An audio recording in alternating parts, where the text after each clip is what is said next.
In this video, I talk about my thoughts on Pokemon cards in the year 2021. Let's get started.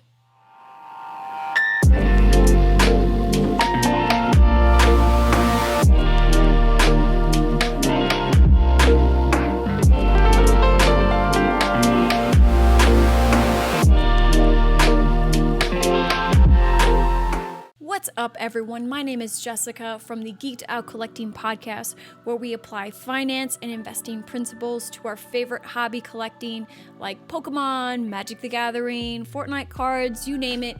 We apply it to them all. In this video, I want to talk about my thoughts for Pokemon in the year 2021 and why I think that we will actually see continuous growth through this next year. I have 3 reasons why I think we will see continuous growth through this year for Pokemon, but of course these are not the only reasons. These are just my 3 favorite, probably more important or impactful ones that I think will explain why we will potentially end up seeing growth for Pokemon. So the first reason why I think we'll see some growth is because of stimulus checks, which have actually already started coming out. People have already started receiving them. So for the segments of the population that haven't been necessarily negatively impacted financially by this pandemic and don't necessarily need to put that money towards bills and rent and all of those very, very important things, I think what will happen is that, of course, we'll see them buying things, and I think a portion of them will actually put their money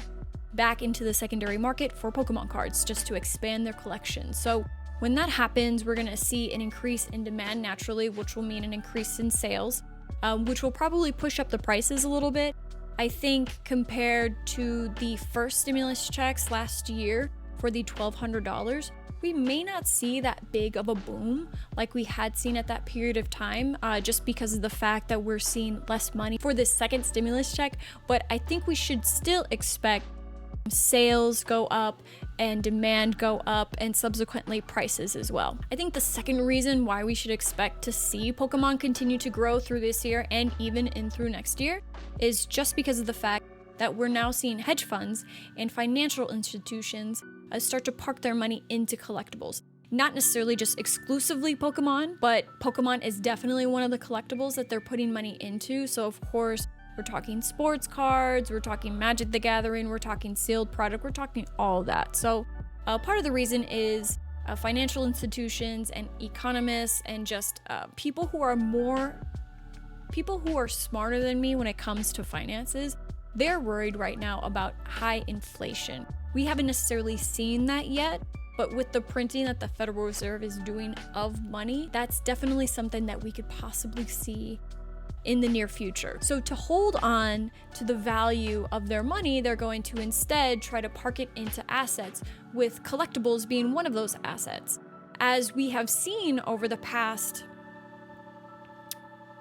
multiple decades, collectibles have held and maintained their value over time. So we're talking, everything has held their value. Pokemon, comparing Charizard PSA 10 back when they first started being graded to now, we're seeing a tremendous increase. We're also seeing tremendous value and increases across very important key comic issues, and of course key baseball issues, baseball cards, like what we're seeing with Ted Williams, Ted Williams card is probably the most valuable card, I believe, right now in the market. So with collectibles being able to hold and maintain their value, and it's not just speculation, we have actual data to prove this point. Of course, what people are going to do, investors, financial institutions, and hedge funds, what they're going to do is they're going to put their money into these collectibles because they're tangible assets that hold their value over time, and this will help prevent the loss of value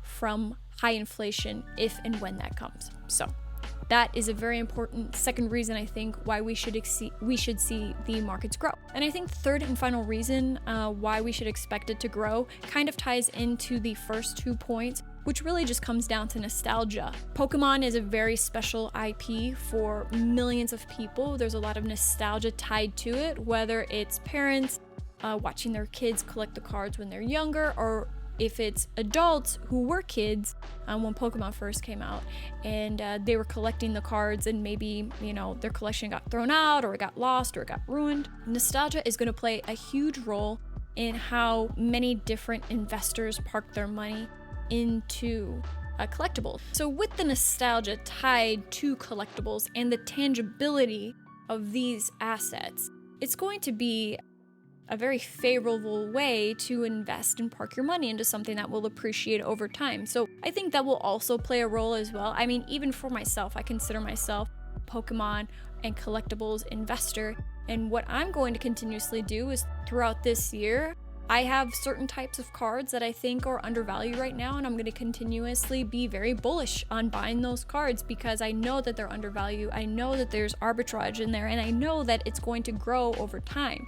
So I think people like myself and others very similar are going to do very similar things, and because I want to see their collections grow over time. I mean, my goal is I aspire to be a Pokemillionaire, so I know that sounds really nerdy, but I want to be able to grow my collection to $1 million or more, and that's going to definitely take some time, and I have to be really smart about that since obviously currently not a millionaire. But in order for me to do that, I need to continuously watch the market, look for where there's arbitrage in it, where things are undervalued. And so that'll kind of give me a head start on the growth of that product for the future. So anyways, those were my 3 reasons why I think in the year 2021, we will see Pokemon grow over time. Of course, there will be some ebbs and some flows because of seasonality and just other things that might happen in the future in this coming year that we may not have been able to predict, but I still think overall Pokemon will maintain and hold its value and we'll just continuously see growth. So that'll be really interesting to see. I very much look forward to what the markets do in 2021. So if you are a collector and or an investor, I would definitely say continue to try to find the arbitrage in the market so that you can grow your ROI. And for those who have not invested yet but are looking to, I think there are a lot of different strategies that you can deploy that fit your particular budgets and your particular interests. So I still think you can come out ahead through this year. You just have to make sure that you kind of manage your buy-in. Anyways, thank you so much for being here. I really appreciate you guys watching. I hope you got some value out of this. Let me know below, and have a good day.